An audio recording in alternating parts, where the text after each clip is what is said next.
There's definitely a rhythm to a lot of the parts of this level, stage 5.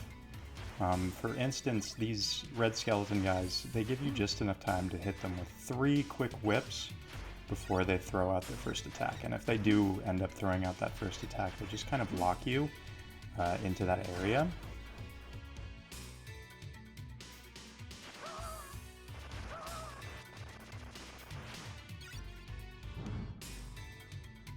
Moving on to the inside of the ship, this is a lot easier of a part of the level because there's not an infinite supply of skeleton heads attacking you at all times, so you can kind of go through it at your own little pace.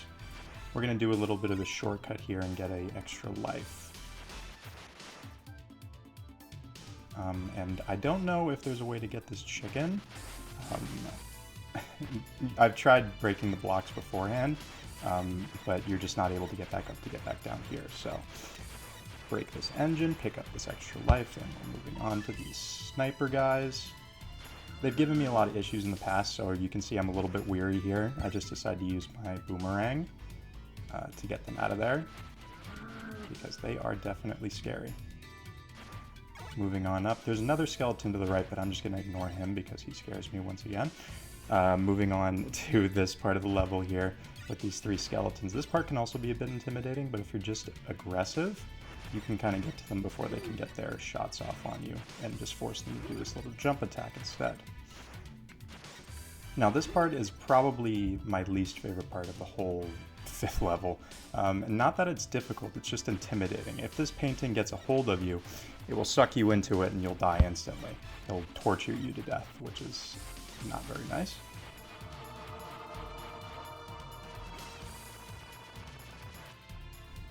We're just going to wait a very long time for this door to open, and we're moving over, and we're there. So we're just going to cheese this little sniper guy here from the floor, get up here, and this is probably the most annoying part of the level, and that's expressly due to these Igor-looking dudes on their birds. They just move in such an erratic pattern, it makes it incredibly difficult to take care of these golems at the same time. And a lot like the skeletons at the beginning of the level, the red ones, you kind of have to get a certain number of hits on them before they get an attack pattern on you.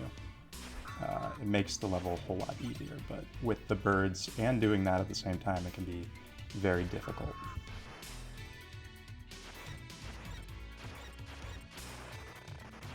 We're just going to pause here for a few seconds and pick up these extra hearts because the later part of this level can be a little bit difficult. I'm talking about the boss specifically if you don't have enough hearts. And this is the last golem. See, that one clipped me on the head there. I maintain that that wasn't a hit.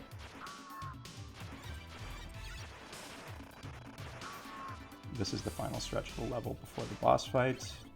Take care of this last bird here, and we are nearly there.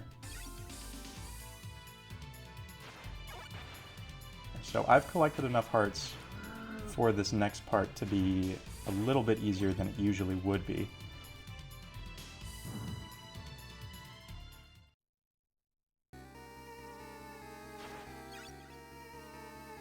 Pick up this chicken to top my health off.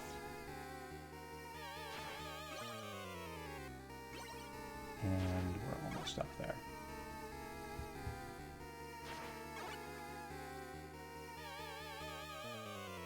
And we're at the top. So this guy, he attacks you at the beginning of the game in stage 0. Do a quick accidental backflip there. This guy attacks you at the beginning of the game in stage 0, and he's a lot easier. Now he has these infinite spawning scythes that give you a lot of issues, and they'll even spawn off screen, which is not nice. They'll just fly at you and you'll have no way of knowing what happens or how to defend against them. That's going to happen probably once during this fight, but I'm able to use my Cross's special ability to get them out of there. Once I get to the 1/3 of his health, 1/3 left of his health, then we can get to phase 2 in the phase transition. So yeah, get it there, and then a scythe spawns just off screen and slashes me right there, which is incredibly annoying. I also thought I was going to get hit by this little skull throw he does in his phase transition, but I got lucky. And the second phase I find is a lot easier than the first, just because he spawns way less scythes, and he doesn't move off screen all that much, or at all, really. The only issue with this phase is that little attack right there, and also the erratic way he swings his scythe. It seems telegraphed, but I swear he throws it out at different timings each time, because it always manages to get me at least once. But right here you can see I've won the fight essentially at this point.